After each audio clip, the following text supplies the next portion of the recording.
David Miller is a former resident of Winchester, and he wears two hats. As a doctor, he's been in private practice and in academia, having spent 20 years as chief of ophthalmology at the Beth Israel Hospital in Boston.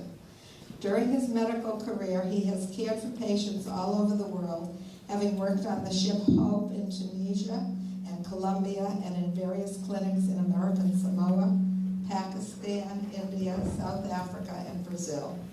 Back home, he was voted one of Boston Magazine's best doctors, won the Innovators Award from a major national ophthalmological organization for his research, and garnered an award for teaching excellence at Harvard Medical School.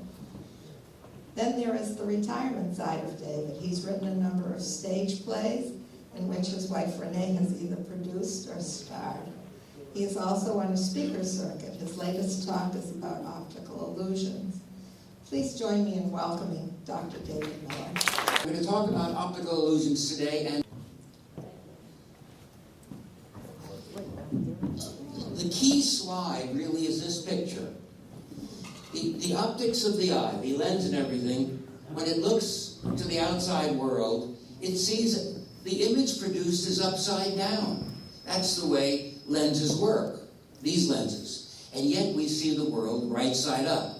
So the essence of the whole talk is that the brain takes the image that's created by the eye, which is upside down. Every optical person would tell you that. And yet we make it right side up. But I will also show you how we do lots of other things to the image. We essentially edit it and interpret it so it may be very different than what it really looks like. And the issue is, if you have an idea, why do we do this? Is there an advantage or is it a glitch? For example, on the bar on the right shows that the same green bar looks different with different surroundings. It's the same green bar, but it looks sort of like a dark green on top against a light green background, and something different on the bottom with a red background. Now, one thought might be that this somehow helps us identify ripe fruit. That if a fruit is green, we don't want to eat it, and because of the background, the green may be enhanced compared to the red of the real apple. So there may be kind of a functional connection, but we don't know. Now, animals also see optical illusions. For example, this is the death head moth. Now, clearly, it's got what appears to be a skull on its back. Why does nature give it that? I guess it's to ward off enemies, frighten enemies in some way.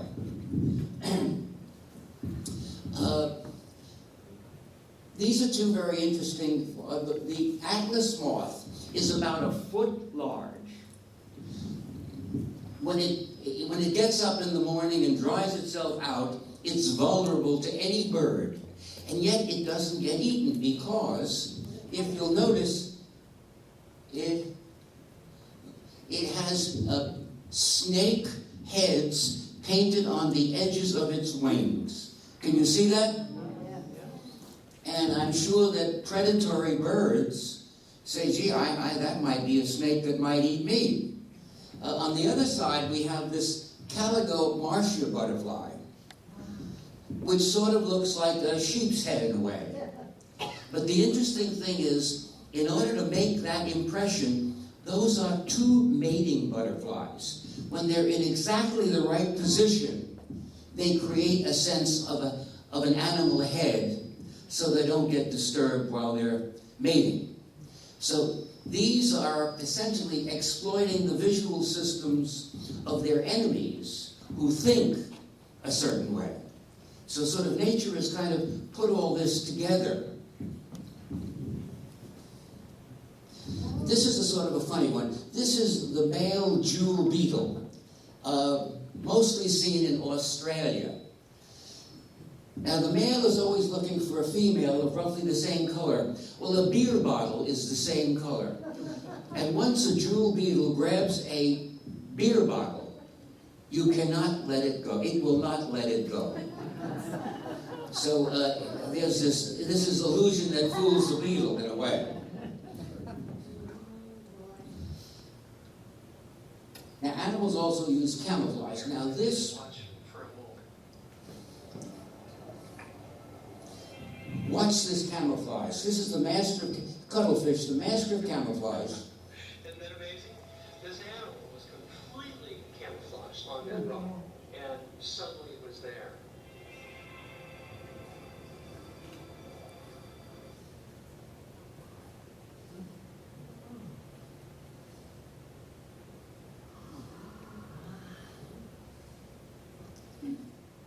So it clearly has its own sense of making itself an illusion, which is really a camouflage to fool potential predators. Now, we also use illusions. Some of the illusions we use, maybe illusion isn't the right word, but we can improve the retinal image, not necessarily with glasses, but through brain editing.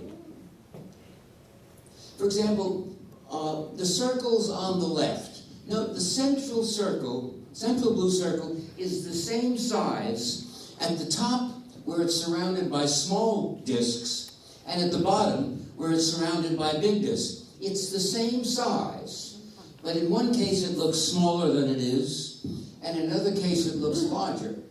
And the picture of the coach and the girls sort of, as long as the girls are short, actually the coach looks a little taller. So very much, if you want to enhance your height, be surrounded by midgets.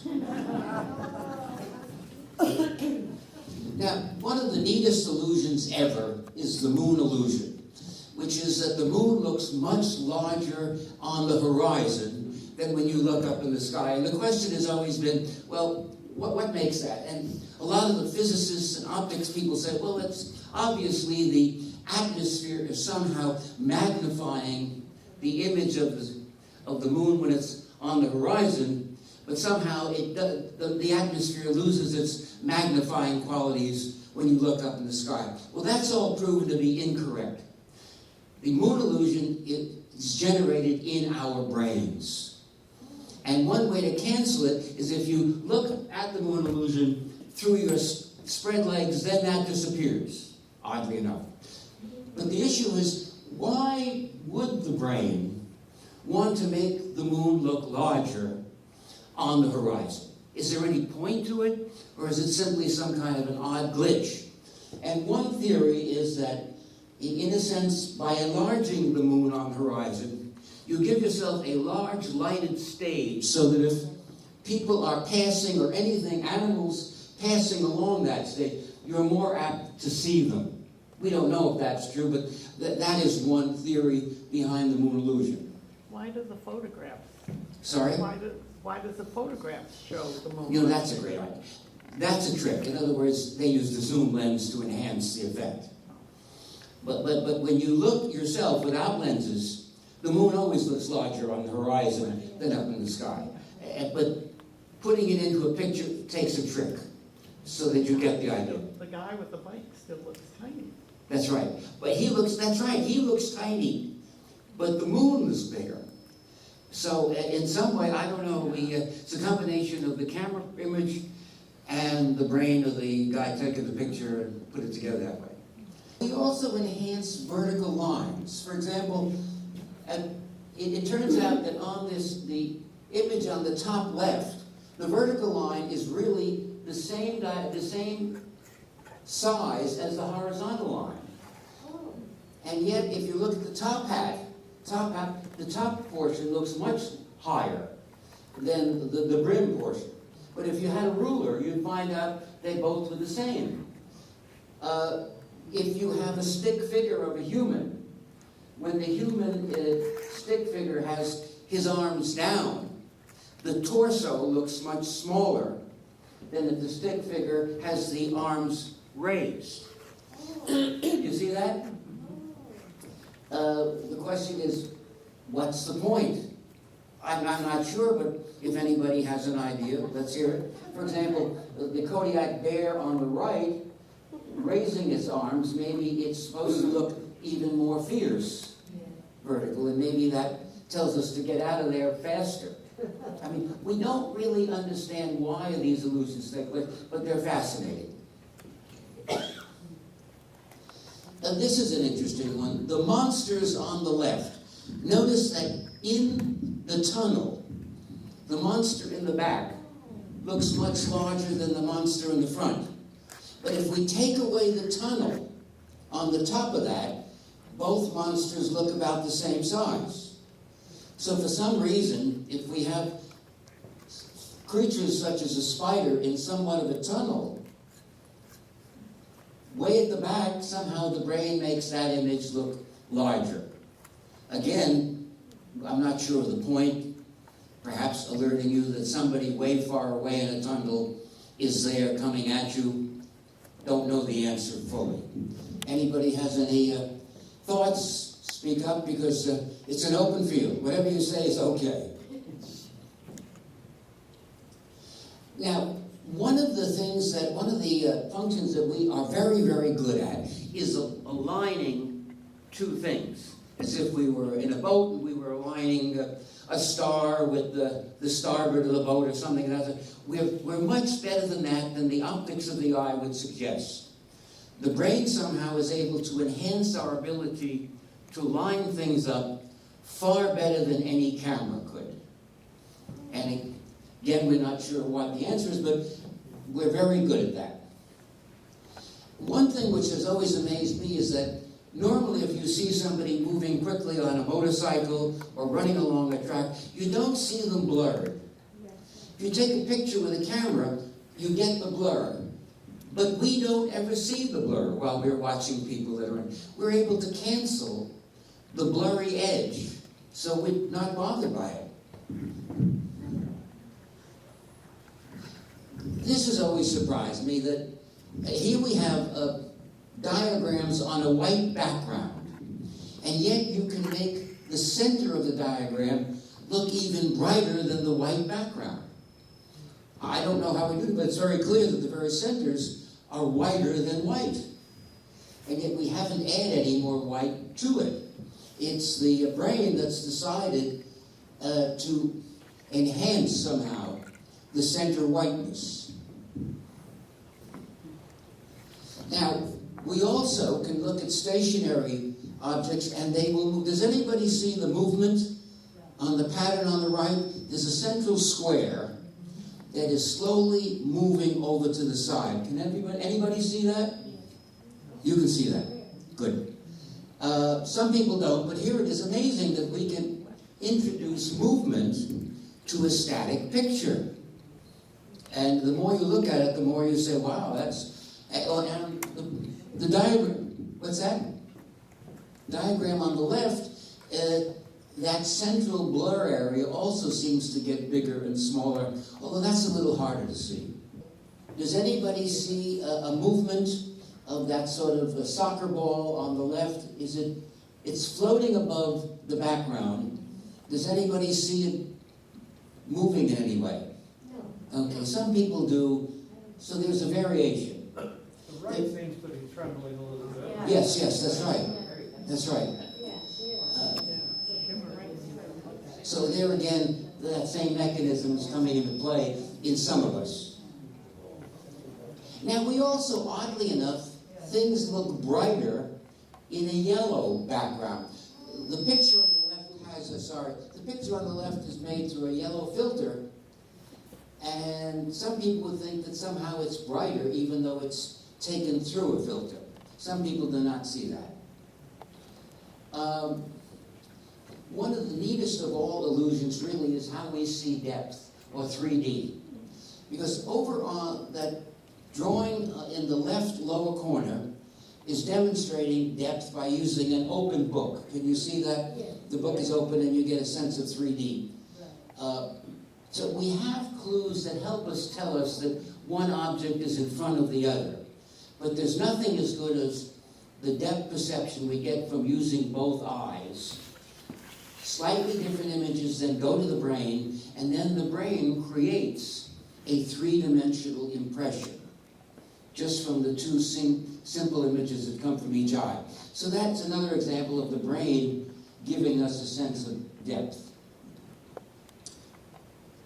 Now, this is a famous illusion. Can anybody see little blur spots, gray spots, that appear at the intersection of the white lines? Well, of course, they aren't really there, but somehow we see them. And in this illusion, can you see the black dots that are jumping in and out of the white circles? Now, again, nobody has ever told us, is there an advantage to that? What's going on? What's that? Can you see it? Yeah. Very striking. Out of nowhere. But it's with the peripheral vision, it's not with your direct vision. Well, that's right. I think you're right. I think most of the black dots are forming in the periphery, yeah. So that would mean that I watch out for a saber-toothed tiger on the Well, maybe something like that. I think you're on the right track. Right. Admittedly, some of us see things differently, as we pointed out. Now, this particular guy, Stephen Wiltshire, is a photographer with an incredible photographic memory. In this picture, he's taken a helicopter ride for 90 minutes around Rome. He's then come back, and the next 7 days, he's drawn everything he saw in those 90 minutes. So he certainly sees things a little differently than most of us. But there is this incredible capacity somehow unlocked in our visual system. Unlocked in his case, but we can't do it. But maybe there's a lock. If you could open it, maybe you could do what he did. Some of us read very fast, and actually the record is 320 pages a minute. So obviously that person has got something going that his visual system or hers is a little different than ours. And then there's this very strange thing, that when you look at these skulls, you see people. And you see people in all four of them. The trickiest one is the lower right. Side view of the skull. But do you see a woman in that? Yes. Exactly. So that is bending over. Exactly. So we are creating, just looking at these skulls. Now, of course, the artist has changed them a little bit, but it's basically skulls. And we're able to create in our heads things that aren't really there. Now, we even sometimes see religious objects. Can you see what seems to be scooped out of the tree? A Madonna-like figure? Now, we also see faces or pieces of our bodies in nature. You see the hands formed by the clouds in the upper left-hand corner? Or the three birds that make a smiling face in the sky. Can you see the laughing face in the rose on the lower left? It's an open mouth that's laughing. So we're creating all these in our heads based on simple images. More of the same, for example, the center, it looks like a dancer. But it's just simply a birch tree, I guess. And on the right, can you see what looks like? What's that? It's the goddess Diana. There you go. And maybe that's the source of the myth. Somebody thought they saw the goddess when they really were looking at. And is there any advantage to seeing human forms in nature? They're fun, but I mean, Help you remember. why are they? You remember the tree better. Maybe. Okay.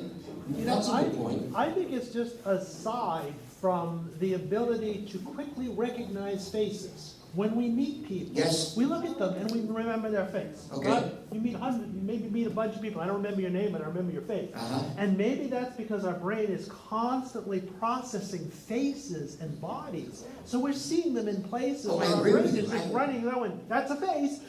I agree with you, and I'm going to talk about faces. I think you're onto something. Absolutely. Absolutely. Oh, yeah. Now, we're very good, as was pointed out, in looking at faces. For example, Oh, I did. we know that it's us looking in the mirror when we're about 1 year old. And the only animal we think can do the same thing is the chimp. We're not sure of the dolphin. But very few, aside from that, no animal, when they look in the mirror, realizes it's them. They always think it's another creature. But we have this ability, so first we identify, we know what we look like right away. Now this was on the cover of a book on psychology. This is a 1-week-old baby imitating the expressions of the experiment at 1 week. So we are very good at facial expressions at a very early age. At a very early age.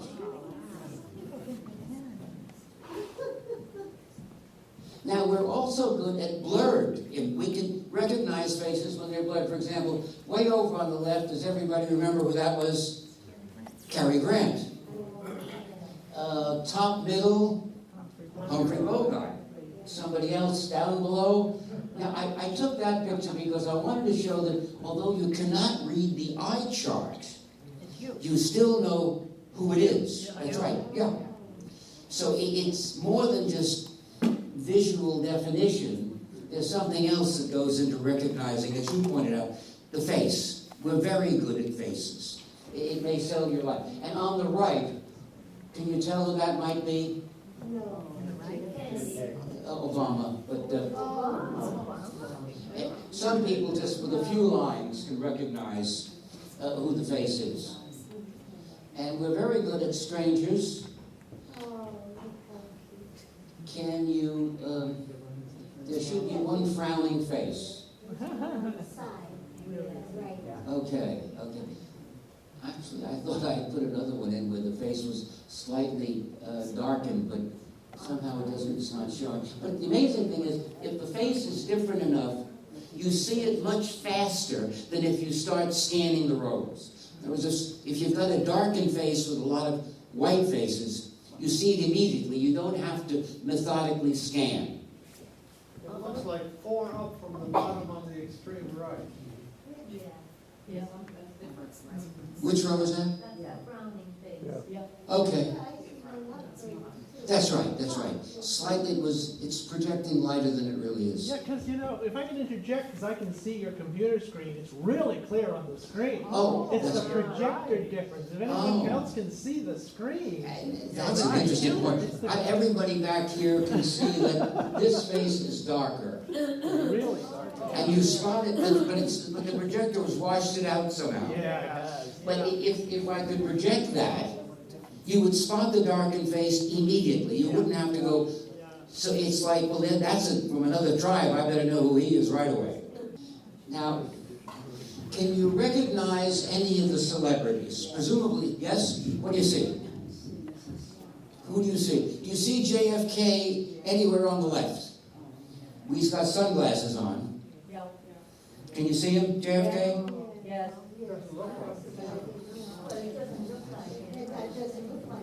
But can anybody see what might be JFK? If it was well projected, it would jump at you. And then on the right side, do you see any celebrities? Do you see Bill Clinton? Yes. Right. Right. And George Bush's wife. And there's George Bush. So, I mean, here's a shot of a crowd, but it doesn't take us long to see that there are celebrities in it. Something about registering as a celebrity, and we get to understand them first. Frederick C. Couple. What's that? Frederick C. Couple. Did you see him? Oh, no, I missed him. Now, we also can make out drawings of faces. I mean, can you recognize some of these people from just the line drawings? That's the Hirschfeld. Right, exactly. The Hirschfeld, Sammy Davis Jr., Humphrey Bogart, John Wayne, etc. So we're just, I mean, look at it. Count just a couple of lines, and all of a sudden, you know the face. And so we're very, very good, as you pointed out, in faces, even under odd conditions. Now, we even edit a face. Now, do you see anything odd about the Pope's face there? He has horns, but what are the, you see where the horns, you see where the horns are coming from?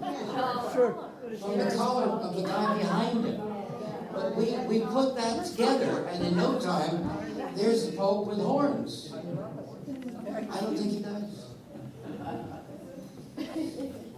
Oh, some of the funniest pictures.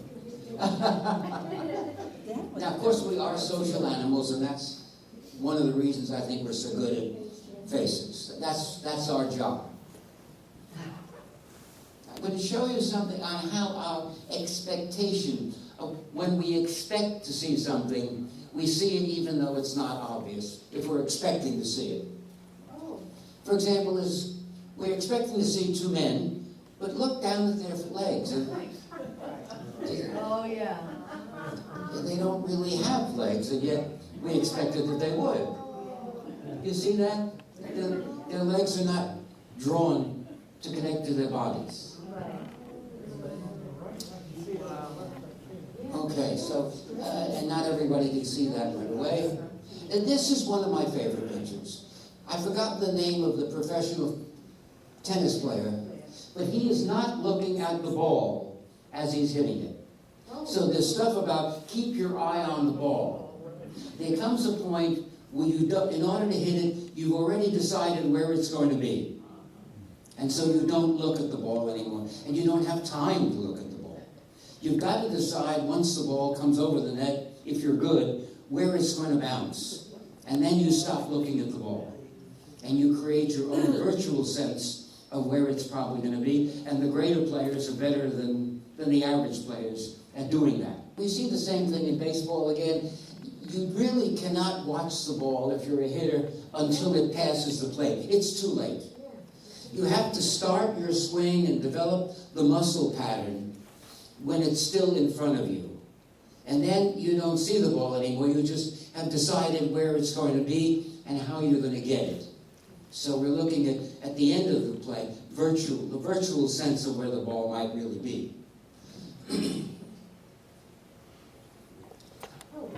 Now, can anybody tell me what's wrong with the chair there on the left? No legs. No legs. How is it standing up? In fact, it has a foundation that's been cut to look like a dark shadow. That's a very clever chair, right? And it looks like it's held up.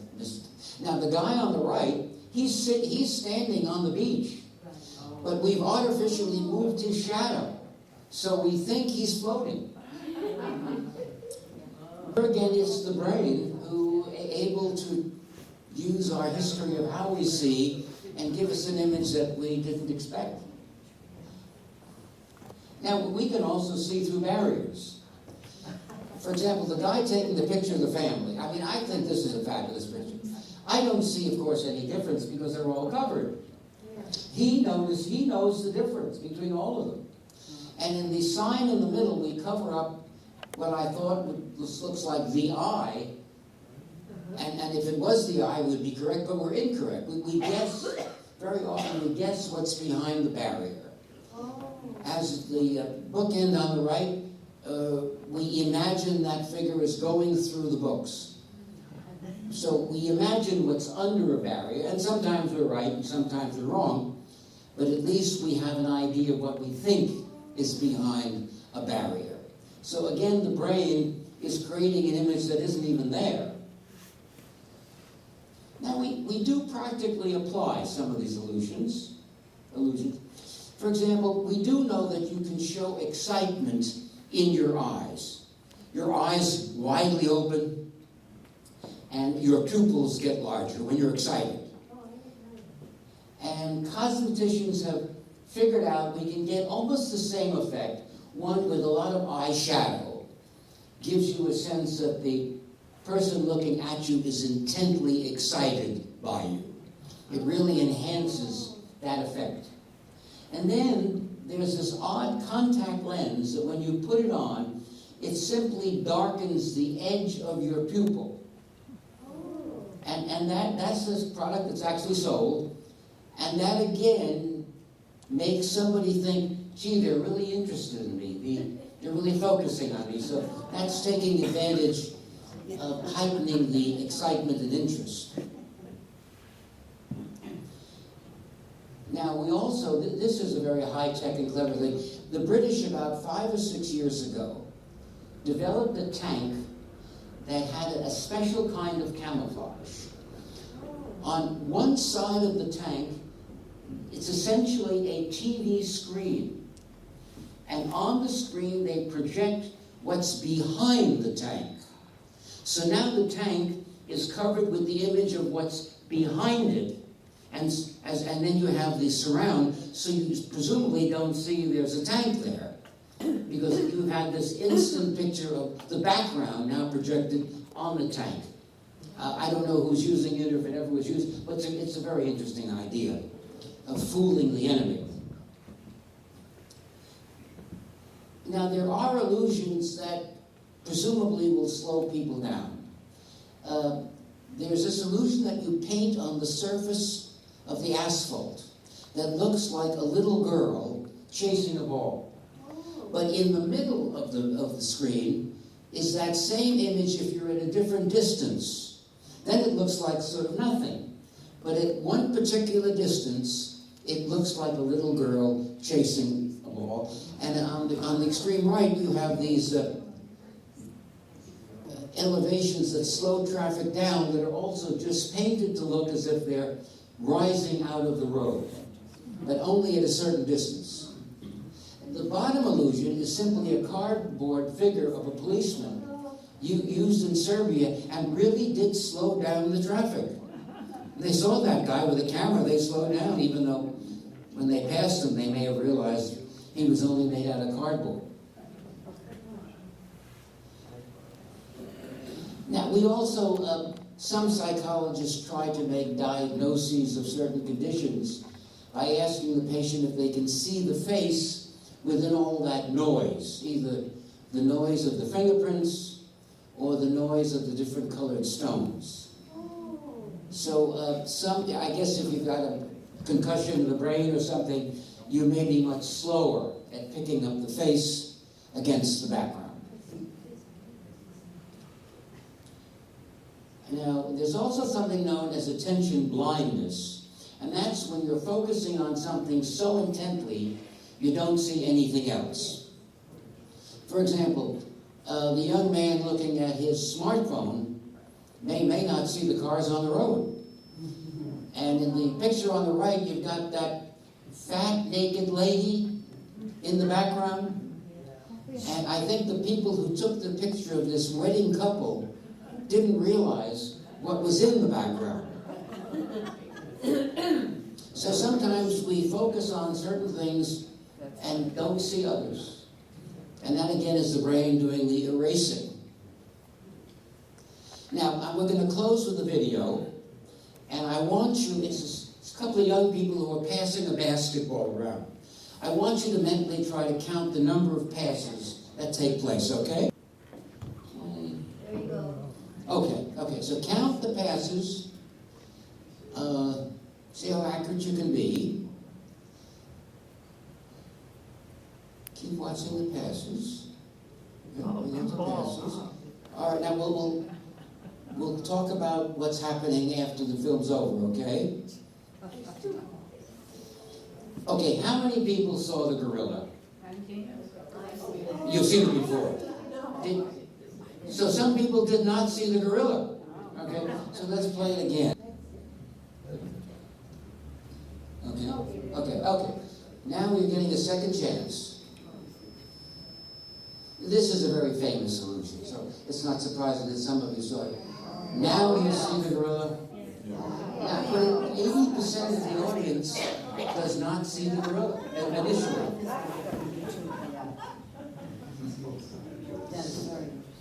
Okay, Connie, that closes our talk. We can turn the lights on. Yeah, but how many times do they do the walk? You're sticking to business, right? Okay, you're taking this serious. Fair enough. I don't know how many times. Okay. I got up to 19. Okay. Well, I don't know anybody that's ever counted them, so you may be right.